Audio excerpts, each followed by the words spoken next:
C'est l'une des rares vidéos que l'on connaît de lui. C'est bien mon enfant. Il y a quelques semaines, Sébastien Troadec faisait encore la fête avec ses amis.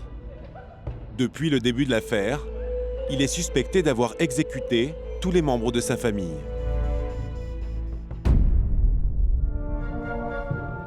C'est l'affaire criminelle la plus mystérieuse de ces dernières années. Le drame s'est déroulé dans ce pavillon à Orvault, près de Nantes. Depuis le 17 février dernier, Pascal, Brigitte, Charlotte et Sébastien Troadec n'ont plus donné signe de vie. Lorsque l'on appelle sur le téléphone de la maison, on entend le message enregistré par la mère de famille. Bonjour, nous sommes absents actuellement. Vous pouvez nous laisser un message sur le répondeur. Merci. Au revoir.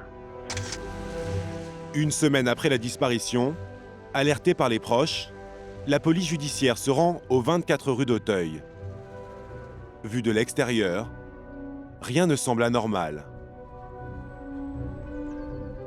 Mais lorsqu'ils pénètrent dans la maison, les policiers comprennent immédiatement qu'une scène d'une extrême violence s'est tenue entre ces murs. Au rez-de-chaussée, le sol est maculé de multiples traces de sang appartenant aux parents. Au pied de l'escalier, le portable du fils est retrouvé, taché de son sang.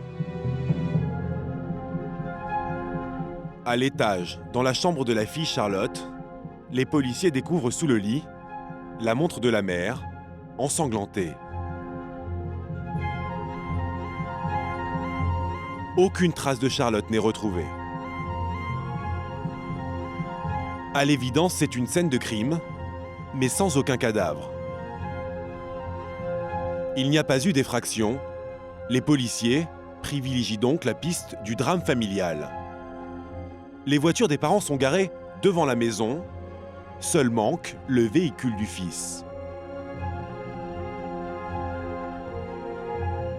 Pascal, Brigitte, Charlotte ou Sébastien, qui pourrait être l'auteur de cette effroyable tuerie? Pour résoudre l'énigme, les policiers tentent d'en savoir plus sur les différents membres de la famille. Et ce n'est pas chose facile, tant les Troadec font preuve d'une incroyable discrétion. Pascal, le père, a 49 ans. Il est électricien dans cette PME à Orvault. Il y travaille depuis des années et pourtant, on ne lui connaît aucun ami. Il me connaissait juste de vue, mais c'est quelqu'un de très discret, c'est tout. Je sais pas. Pas plus que ça, désolé. Merci. Je connaissais pas.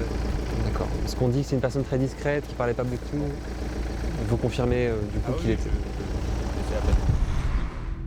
Brigitte, la mère, travaille au centre des impôts de la ville de Nantes et elle non plus ne fait jamais parler d'elle. Plus étonnant, dans le quartier où ils résident depuis 10 ans, même pour leurs plus proches voisins, les Troadec sont de parfaits inconnus. Et les gens, je peux pas dire, je les verrai, je dirais tiens, ben oui, il y a celui-là, celui-là. Je ne les connais pas. Vous les connaissiez pas? Non. Ces gens-là, franchement, hier quand les policiers m'ont présenté les photos, je ne les connais pas. C'était des gens qui ne communiquaient pas. Ouais. Très secrète, la famille semble vivre en huis clos. Personne ne sait ce qui se passe réellement dans cette maison. C'est l'analyse de la téléphonie qui va mettre les enquêteurs sur la piste de Sébastien, le fils de 21 ans. Le 16 février au soir, la nuit supposée du drame, les portables de la famille vont tous s'éteindre, sauf celui de Sébastien. Il envoie un message troublant à l'une de ses amies à 23h28.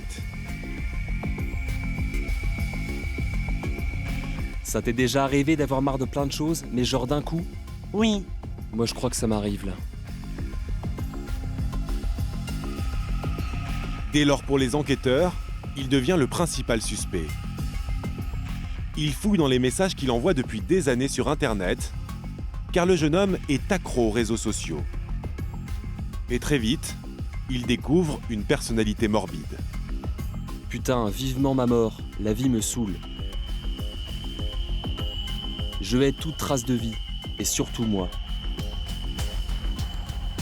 Rêver de sa mort, trembler de peur chaque nuit de son enfance. Sébastien fait aussi fréquemment référence à un climat très conflictuel au sein de la famille.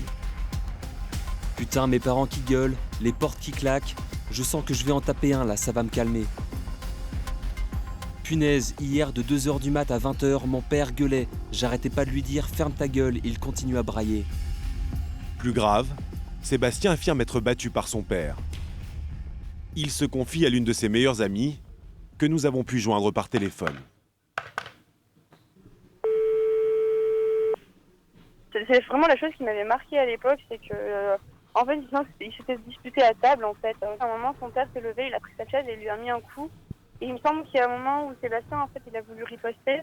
Et il a voulu faire la même chose et il s'est pris double de coups, en fait. On sait qu'il l'aimait pas du tout et qu'à chaque fois, les coups étaient limite plus forts à chaque fois, enfin, depuis quelques semaines, quoi. Enfin, d'accord. Donc... Parfois, il me disait, je viens de me prendre une claque alors que j'ai rien fait. Enfin, il m'a dit une phrase qui m'a marqué, mais je pense qu'elle m'aura marqué à vie.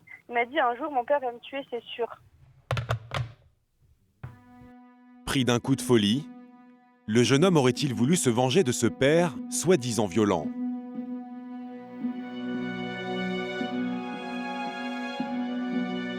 Dès lors, toutes les forces de police et gendarmerie de France reçoivent 7 avis de recherche.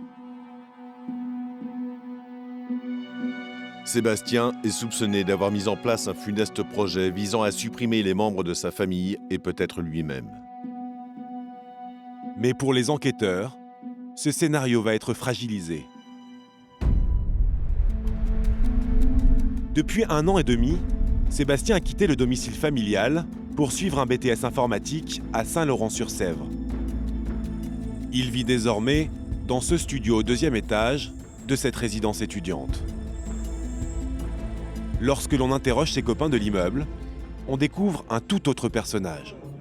C'est vraiment un étudiant normal, gentil. C'est quelqu'un de très gentil, il ne ferait pas de mal à personne. Limite, des fois, on pouvait croire qu'il était trop gentil dans la vie. Ici, l'ado introverti s'est métamorphosé en jeune homme sociable. Désormais, voici le genre de vidéo potache qu'il poste sur Internet. My big guy twist. Sébastien est le meilleur des camarades pour tous ses nouveaux amis comme Laura.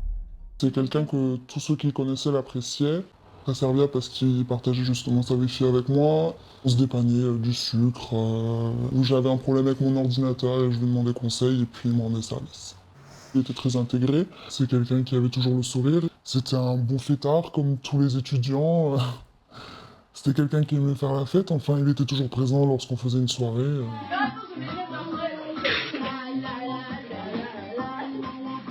Personne ici n'imagine que ce jeune homme joyeux ait pu massacrer sa famille. C'est bien mon enfant. Raconte-moi.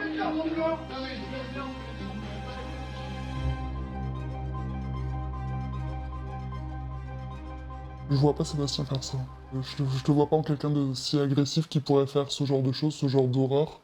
Après, j'espère ne pas me tromper. J'espère avoir raison, comme beaucoup d'entre nous, on est persuadés de son innocence et j'espère vraiment ne pas me tromper. Je te sens ému. Oui, ça commence.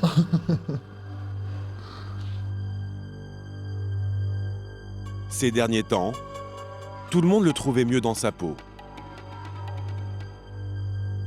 Notamment sa grand-mère maternelle, qui accepte de nous dire quelques mots au téléphone. Tu venais ici, il était normal, moi il avait son nez souvent dans les bouquins, je sais pas.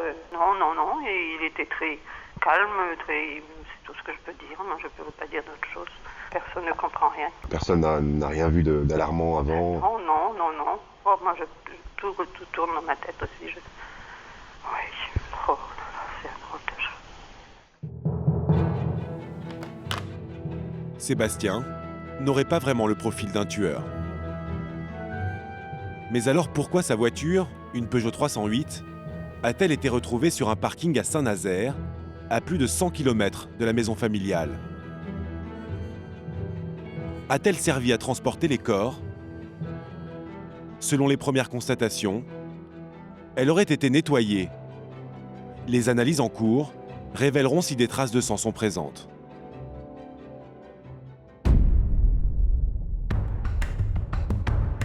Plus l'enquête avance, plus le mystère s'épaissit. Et une question reste en suspens. Qu'est-il arrivé à Charlotte, la cadette de la famille? La seule dont aucune trace de sang n'a été découverte dans la maison. L'étudiante de 18 ans intrigue à son tour les enquêteurs. L'une de ses copines de classe décrit une jeune fille tourmentée.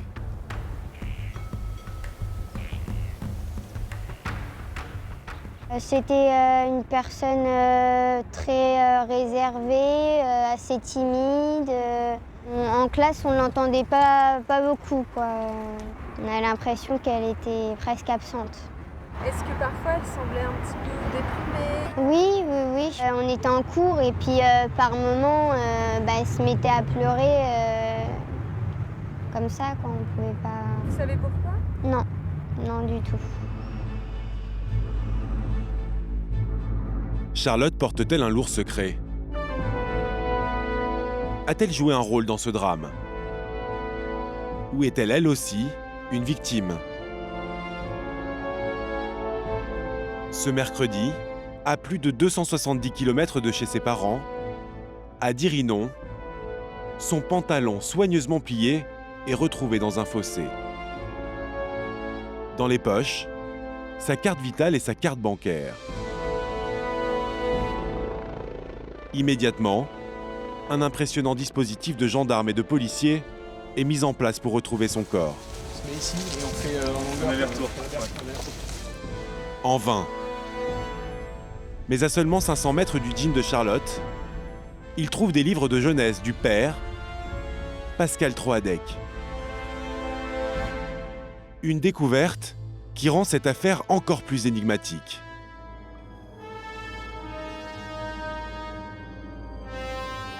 De multiples traces de sang dans la maison familiale. La voiture du fils Sébastien, abandonnée à plus de 100 km de là. Un vêtement de Charlotte, la fille, découvert lui à 270 km du lieu du drame. Les enquêteurs s'interrogent. Sont-ils manipulés par un tueur machiavélique extérieur à la famille? Pierre Sénès, le procureur en charge de l'affaire, n'écarte pas cette hypothèse. La question s'est posée, est-ce que nous avons affaire à un jeu un peu morbide, de quelqu'un qui s'amuserait à balader, en quelque sorte, les enquêteurs? Bon, c'est acquis dans la réflexion, c'est un élément de réflexion. Certain que si on continue dans les jours qui viennent à retrouver ici ou là des objets un petit peu comme des petits cailloux qui auraient été semés, cette hypothèse-là va se confirmer. Aujourd'hui à Brest, 2 personnes ont été placées en garde à vue. Il s'agirait de la sœur et du beau-frère de Pascal Troadec, le père de la famille disparue.